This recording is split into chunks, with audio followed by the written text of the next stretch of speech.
Hello, how's it going? Welcome back to your not daily dose of NPD content because I've been kind of slacking lately, obviously. So, my apologies to my very, very, very slim few returning viewers, but your boy is back. So, what I wanted to talk about was, I guess, dysfunctional family dynamics. I'm not necessarily going to be talking about anything specific here, but I was kind of thinking about some things and influences in my life, and I guess whatever that did to, whatever it did to fucking influence how I may or may not, navigate other people and whatnot. And honestly, the word that often came to my mind was hypocrisy. A lot of hypocrisy. And I'm not necessarily going to be targeting a specific person in my family right now because when I talk about the things that I'm going to say, I will say that I think, as a whole unit, as a fucking family unit in this dysfunctionality of it, me, my dad, my mom, both of my sisters, we've all been guilty of these, toxic behaviors and whatnot.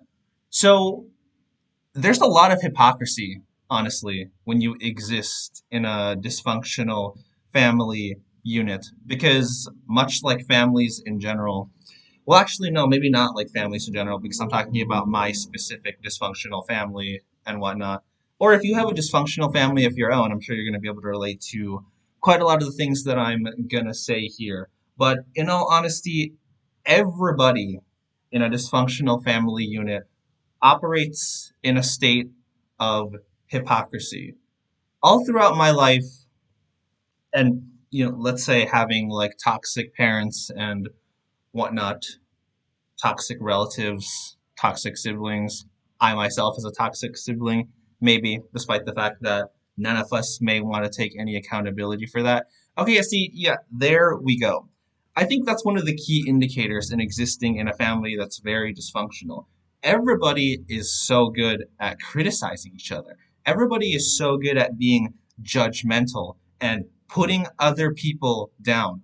But the one thing that we are not good at is taking accountability for anything. Therefore, nothing gets resolved. Nothing gets solved, and it just continues this perpetual, emotional abuse sort of cycle. Because in a dysfunctional family, people have quite a lot of pride from what I've noticed, which is kind of strange because a lot of people in dysfunctional families, at least from what I've noticed, also have a lot of self pity and self loathing. A lot of like, oh, woe is me, and everybody's unfair to me, but I only care about myself, so therefore I only look after myself.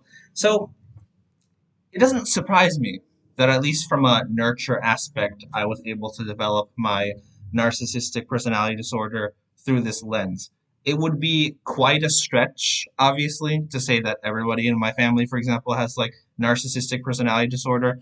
Obviously, maybe they exist along the cluster B spectrum as well. I don't fucking know. Well, you know how they talk about this thing with generational trauma, right? And obviously, within the personality disorders that have a difficult time with emotional regulation and, a really poor sense of like self esteem, a lot of that would obviously be cluster B personality disorders. Somebody recommend to me if there is like work and like research out there because I'd like to check it out. I mean, I already know this concept about like generational trauma, obviously, whereas like toxic behaviors and toxic attitudes get passed down generation to generation. So it, repeats this cycle or whatever. And I guess that's why they say hurt people, or whatever the fuck. But it kind of makes me wonder if like people that exist in dysfunctional families, if often through, generational trauma and whatnot, just have a whole lineage of, you know, people on the cluster B spectrum somewhere, let's say, which is perhaps the thing that makes it confusing for a lot of people to say, oh, is narcissistic personality disorder something that you're born with, or is it something, environmental? Is it genetic? Whatever it is, there's like good arguments on like either side. And that's kind of what I've always like theorized, that we might have like a genetic propensity for like certain antisocial behaviors and traits, and yet how this, obviously like plays out in the environment also, fosters an environment where it's like toxicity is normal, I guess. So actually, this makes me point out to like another thing because I don't know if this is common in a lot of um toxic dysfunctional families, but at least like I'll tell you this, there's a weird sense of loyalty that you have to have towards each other, yet you still hate each other, which is like super like confusing. And I think that's why for me personally, I would struggle quite a lot with like object constancy because I would never know if I could truly love my family or if I truly hate them because it's the only thing that seems, valid and whatnot. Because oftentimes, I think also from what I've noticed, but this could also just be my own personal experience. I don't know. Let me know if you also want to share down in my comments below. But it's strange because when you're in a dysfunctional family unit, yes, it's like they put you down, but yet these people also act like they're the only people that like you could rely on. And I think like it creates this like weird distortion versus what is it like knowing that you actually care about somebody versus just wanting to, control them. Because I think a flaw that I have in relationships, which is why I said in my last video that I don't necessarily know if I should be dating anybody right now, is that I can't necessarily tell the difference. Because I don't know. It frustrates me when people don't do what I want.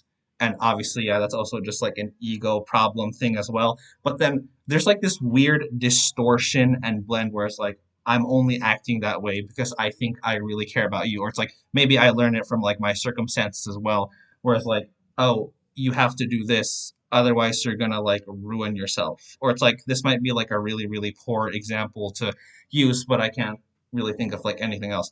It's like, okay, if you guys are anime fans and you've seen like Naruto, I might be spoiling a little bit here, but whatever. I'm trying to, get a point across.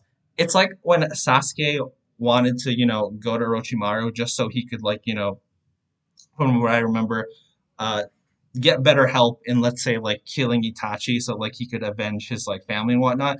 I remember Naruto obviously trying to come after him because obviously Orochimaru doesn't have the best intentions for Sasuke. He just wants to, use his body as, a new vessel, basically. So, yeah, while they're fighting at one point, Naruto says to Sasuke that, that he'll save him, even if he has to break like every single bone, in his body to do it. So it's almost like there's like an abusive sort of like element there. I don't know if that's like using that example makes it paint in a more like sympathetic light because I think a lot of people watching Naruto would obviously say that Naruto obviously does care about, Sasuke, right? But I think like drawing this back to being in a dysfunctional family, it's like when you try to control or like get one over on people. Yeah, exactly. There's this blurry line because you think like, okay, yeah, I think like overall to put it, being in a dysfunctional family is like so weird because like you don't draw where the antisocial behavior is when you're like mistreating other people versus, actually caring about them. Because perhaps you do think that you care about them, but you're also so self-centered. So it like creates this dynamic where it's like, yeah, everybody's hurting each other, but everyone thinks that they still care about each other. And like, it comes out in this like really, really weird, sort of way where it's like how I feel about myself, even where it's like I have an inferior part of me and a superior part of me, and they're constantly clashing and they're trying to get like, get one over each other and like remain as like the true personality, quote unquote. Um, at least from like my experiences in terms of like how I see a dysfunctional family, it's like, yeah, it's like you hate the people that you still love, or that you love the people that you still quote unquote like hate, or something along those lines.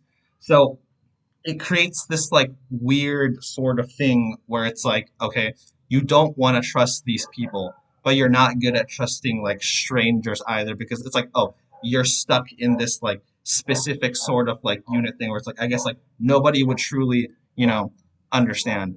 And I'll ask this right now because I don't actually know what normalcy is, what is normal, right? Blah, blah, blah, or like things like that. But is everyone told that they can't really trust other people and that you can only rely on like your family, quote unquote,